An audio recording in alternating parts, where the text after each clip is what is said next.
2024 లేదా 25లో డిగ్రీ లేదా బీటెక్ చదివారా? సాఫ్ట్వేర్ జాబ్ కోసం ఎదురు చూస్తున్నారా? అయితే కోడ్ జ్ఞాన్ 100 డేస్ కోర్సులో చేరండి, జాబ్ సాధించండి. బంగారము, సిల్వర్ విపరీతంగా పడిపోయి ఉన్నాయండి. ఇలాంటి సమయంలో స్టాక్ మార్కెట్‌లో ఇన్వెస్ట్ చేయొచ్చా? దీని పూర్వాపరాల్లో గనక వెళ్ళాలి అంటే హ్మ్. 8వ తారీఖు నవంబరు 2016 మోడీ గారు డిమానిటైజేషన్ పెట్టారు కదా, హ్మ్. గుర్తుందా? గుర్తుంది. గుర్తుంది కదా. గుర్తుంది సార్. అంతకుముందు అంటే 2014వ సంవత్సరము ఫిబ్రవరిలో ఆయన చండీగఢ్లో ఎలక్షన్ క్యాంపెయిన్లో చెప్పినటువంటి ఒక మాట, 90 లక్షల కోట్లు మన వాళ్ళకి సంబంధించిన డబ్బులు విదేశాల బ్యాంకుల్లో ఉన్నాయి, ఓకే. నేను అవన్నీ తీసుకొచ్చేస్తా, హ్మ్. ఒక్కొక్కళ్ళ అకౌంట్లో 15 లక్షల నుంచి 20 లక్షల రూపాయల డబ్బులు వేసేస్తా హ్మ్. చెప్పాడు ఆయన. చెప్పారు. చేశాడు ఆయన? లేదు. ఎందుకని? అవ్వలేదు. చెయ్యరు అంతే. హ్మ్. ఎలక్షన్లో గెలవడానికి ఇలాంటి మాయ మాటలు చాలా చెప్తూ ఉంటారు. సరే వదిలే, అదంతా రాజకీయం. గెలవడం కోసం చెప్పి ఇట్లాంటి అబద్ధాలు చాలా చెప్తూ ఉంటారు. అదే సందర్భంగా హ్మ్. హైదరాబాదు మహానగరంలో ఒక వ్యాపారస్తుడు 472 కోట్ల రూపాయలు తీసుకున్నాడయ్యా. హ్మ్. దేనికి? బంగారం ఇస్తానని. అవును. అదంతా బ్లాక్ మనీయే. హ్మ్. వాడు తీసేసుకున్నాడు. 472 కోట్లు వాడు తీసేసుకున్నాడు. అప్పారావు పేరు, సుబ్బారావు పేరు, నీ పేరు, నా పేరు, వాళ్ళ పేర్లు, వీళ్ళ పేర్లు, అందరి పేర్లు రాశాడు, రిసీట్లు ఇచ్చేశాడు. హ్మ్. ఇదిగో నీకు 2 కేజీలు, నీకు 3 కేజీలు అని ఇచ్చేశాడు. డబ్బులు తీసేసుకున్న మాట వాస్తవే. ఆ డబ్బులు తీసేసుకున్న వాడు ఏం చేశాడు? దాన్ని బ్యాంకులో డిపాజిట్ చేశాడు. హ్మ్. ఇవన్నీ కూడా నాకు వ్యాపారంలో వచ్చినాయండి అని చెప్పాడు. వ్యాపారంలో వచ్చినాయంటే లీగలే, వాళ్ళది ఇల్లీగల్ మనీ, హ్మ్. కానీ వీడికి లీగల్ అయిపోయింది. వీడు బంగారం ఇవ్వాలి, వీడు బంగారం డెలివరీ చేయాలి. యాడ్ నుంచి వస్తుంది వీడికి ఇవ్వడానికి? హ్మ్. ఆ బ్యాంకులో డబ్బులు డిపాజిట్ చేశాడు. వాడి మీద తర్వాత ఇన్కమ్ ట్యాక్స్ వాడు, ఈడీ వాడు రైడ్ చేశారు. ఇప్పటికి కూడా వాడు జైల్లోనే ఉన్నాడు. హ్మ్. సమయ సందర్భం వచ్చింది కాబట్టి చెప్తున్నాను నేను. అదే సార్.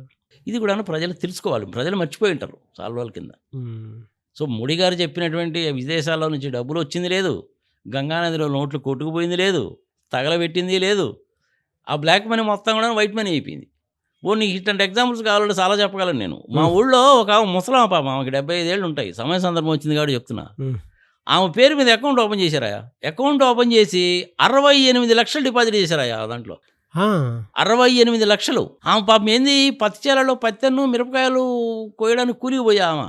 హ్మ్. ఎవడో ఎలుముద్ర వేసాడో, సొంతకం పెట్టాడు, ఏం చేశాడో, మొత్తానికి అకౌంట్ ఓపెన్ చేశాడు కోఆపరేటివ్ బ్యాంక్లో. హ్మ్. 68 లక్షలు డిపాజిట్ చేశారు. వాళ్ళు నాకు ఫోన్ చేశారు. హ్మ్. ఎవరు? మనీ విత్డ్రా చేసుకోవడానికి ఆమె రావాలిగా. అవును. ఆమెను బ్యాంకుకి పట్టుకొచ్చారు. హ్మ్. ఆమంటది అసలు నాకు బ్యాంక్ అకౌంట్ ఉండలేదు, అసలు నాకేం సంబంధం లేదని చెప్పి ఆమె నానా గోల. ఆ సందర్భంగా నాకు ఫోన్ చేశారనమాట, మీరు ఆమెను ఎట్లా నేను ఒప్పించండి, ఇదండి సంగతి సమాచారం అని. హ్మ్. ఎవడో డిపాజిట్ చేశాడు అయ్యి, ఆమె పేరు మీద డిపాజిట్ చేశారు. బా! ఇప్పటికి కూడా ఆ వ్యవహారం ఇంకా తేలా. For your information. మొన్న నేను ఊరికి వెళ్ళినప్పుడు కూడా అడిగాను నేను, వాళ్ళు ఏమైందా వ్యవహారం అనేసి అంటే, ఇంక లేదండి అది ఈడీ వాళ్ళు అటాచ్మెంట్ సంగతి సమాచారం, మా మా మా వాళ్ళలో ఒక ముగ్గురికి ఉద్యోగాలు కూడా పోయినాయండి అని చెప్పారనమాట వాళ్ళు. ఇప్పుడు నువ్వు అడుగుతున్నది ఏంటి? బంగారము రేట్ అనేటువంటిది పెరుగుతున్నప్పుడు కానీ, తగ్గుతున్నప్పుడు కానీ, లేదంటే షేర్ మార్కెట్లో ఏమన్నా పెట్టుకోవచ్చా? బంగారానికి ఆల్టర్నేటివ్గా షేర్ మార్కెట్లో పెట్టుకోవచ్చు అని కదా నువ్వు అడుగుతున్నావు. బంగారంతో పాటు సిల్వర్ కూడా అంటే అమాంతంగా సిల్వర్ తగ్గిపోయాయి కూడా. కదా. నార్మల్గా ఏం జరుగుతుందంటే, బంగారం రేటు పెరుగుతుంది అన్నప్పుడు బంగారం కొనుక్కోవడం అనేటువంటిది సహజం. హ్మ్. మరి ఆల్టర్నేటివ్గా ఏమున్నాయి అనేసి అంటే, షేర్ మార్కెట్లో అయినా పెట్టుకోవచ్చు, భూమి అయినా కొనుక్కోవచ్చు. హ్మ్. భూములు కనుక కొనడం వల్ల జనాలు అందరూ కనుక చేశారనుకోండి, అమరావతి వ్యవహారం అయింది. ఎకరం 4 కోట్లకు కొని, 3 రూపాయల వడ్డీకి తీసుకొని 4 కోట్లకు కొని ఏం చేయాలో తెలియక ఆత్మహత్యలు చేసుకున్నాడు నాకే 4-5 తెలుసు. అదేవిధంగా షేర్ మార్కెట్లో పెట్టి కూడా నష్టపోయిన వాళ్ళు కూడా ఉన్నారు. కరోనా టైంలో కూడాను అంబానీ గారికి గంటకి 90 కోట్లు వచ్చిందయ్యా. బా! గంటకు 90 కోట్లు వచ్చింది షేర్ మార్కెట్లో కరోనా టైంలో.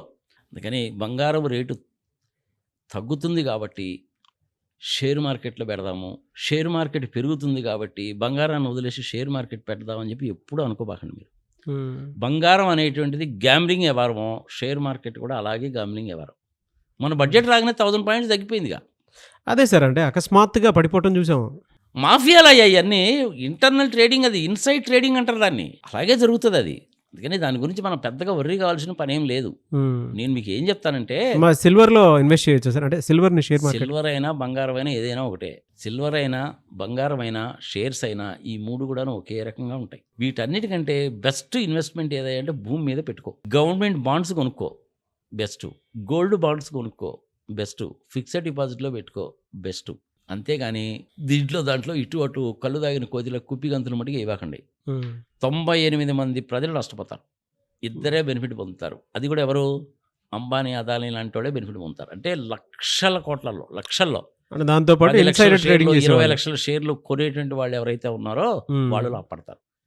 వాళ్ళని చూసి నువ్వు కనుక చేసావంటే నువ్వు గ్యారంటీగా నష్టపోతావు. అదే తెలుగులో సామాన్ చెప్తారు చూసావు, వాడు తల కోసుకున్నాడని చెప్పి వీడు మెడ కోసుకున్నాడా, వీడు తొడ కోసుకున్నాడని వాడు తల కోసుకున్నాడా వ్యవహారం అయిపోద్ది అనమాట. అత్యాశకు పోవాకండి. డబ్బులు వడ్డీలుగా తీసుకొని షేర్ మార్కెట్లో కానీ బంగారము వెండి కొనడంలో కానీ పెట్టబాకండి.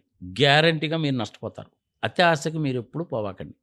ఈవెన్ షేర్స్ అయినా అంటే ఒక 5 లక్షల రూపాయలు నీ దగ్గర కనుక ఉంటే బ్లూ చిప్ కంపెనీస్లో పెట్టుకో.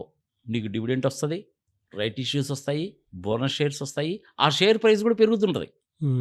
స్టాండర్డ్ అనమాట. అది ఫ్లక్చువేట్ అయ్యేటువంటి షేర్స్లో పెట్టాంటే నువ్వు గ్యారంటీగా నష్టపోతావు. కానీ దాంట్లో లాభం ఎవరు పొందుతారంటే అంబానీ, అదానీ లాంటి వాళ్ళు పడతారు. ఆ పర్టికులర్ నిమిషంలో 10 లక్షల షేర్లు కొనేస్తారు. 10 నిమిషాల తర్వాత అదే 10 లక్షల షేర్లు రూపాయి లాభంతో అమ్మేశాడు అనుకో, వాడికి 10 లక్షలు వచ్చినట్టేగా. అవును. కానీ నువ్వు 10 లక్షల షేర్లు కొనలేవుగా. వాళ్ళతో నీకు కంపారిజన్ ఎందుకు? నువ్వెంత, నీ కెపాసిటీ ఎంత, వాళ్ళతో కంపేర్ చేసుకుంటే నువ్వు కోన్కి ఇసుక గొట్టంగాడి కింద లెక్క. నువ్వు వాళ్ళతో నీకు కంపారిజన్ ఎందుకు? నీ దగ్గర డబ్బులు ఉంటే మంచి బ్లూ చిప్ కంపెనీస్లో పెట్టుకో, బంగారం కొని పెట్టుకో. బంగారం అనేటువంటిది నీకు అత్యవసరమైన సమయాల్లో గ్యారంటీగా ఉపయోగపడుతుంది. దాని గురించి నిన్ననే ఎగ్జాంపుల్ చెప్పాను నేను. కానీ ఈ బంగారం పెరగడము తగ్గడము, షేర్లు పెరగడము తగ్గడము, ఇది నథింగ్ బట్ మాఫియా. MAFIA. ఇది ప్రపంచవ్యాప్తంగా ఉంది, లీగలైజ్డ్. పైగా దానికి చట్టభద్రత కూడా తగలటది. అది వచ్చింది ప్రాబ్లం. బంగారం రేటు తగ్గుతుంది కాబట్టి బంగారం కొందాం, బంగారం రేటు పెరుగుతుంది కాబట్టి ఇంకా పెరిగిపోతుంది కదా అని చెప్పి పోదాం. ఇలాంటి పిచ్చి ఆలోచనలన్నీ మానేయండి. షేర్ మార్కెట్ కానీ ఇది కానీ రెండు ఇలాగే ఉంటాయి. మూడవది ల్యాండ్. దాని మీద పెట్టుబడి పెట్టుకో. వీటన్నిటికంటే ల్యాండ్ అనేది సమ్వాట్ బెటర్. కానీ అమరావతి లాంటి ప్లేసెస్ని ఆసరాగా తీసుకొని, హైదరాబాద్ హైటెక్ సిటీని ఎగ్జాంపుల్ కింద తీసుకొని అలాంటి ప్లేసుల్లో మటుకు పెట్టారంటే మటుకు పోతారు. చెప్పే కదా నేను, మా కుటుంబానికి సంబంధించిన వాళ్ళే ఇంచుమించుగా 4-5 ఆత్మహత్యలు చేసుకున్నారా అని చెప్తున్నాను. ఇంకంతకంటే ఏం కావాలి? 40 లక్షలకి 50 లక్షలకి ₹1 కోటి బయట నుంచి వడ్డీలుగా తీసుకొచ్చి వాళ్ళ సొంత డబ్బులు పెట్టి అమరావతిలో కొని 40 కోట్లు 30 కోట్లు వస్తుందంట అని కొని చివరికి వడ్డీలు కట్టలేక ఆత్మహత్యలు చేసుకున్నారు. కొంతమంది అయితే ఏం చేశారంటే వాళ్ళకి నిజంగా ఉన్నటువంటి పొలాలను కూడాను ఐపీలు పెట్టి రాసి ఇచ్చేశారు. అలాంటి పిచ్చి పనులు మటుకు ఎప్పుడు చేయబాకండి. దురాశ దుఃఖమునకు చేటు. Very good sir. సామాన్య మానవుడికి ఇవన్నీ వేస్ట్ అబ్బా. Very good sir. Thank you sir. Thank you so much for the clarity. నమస్తే.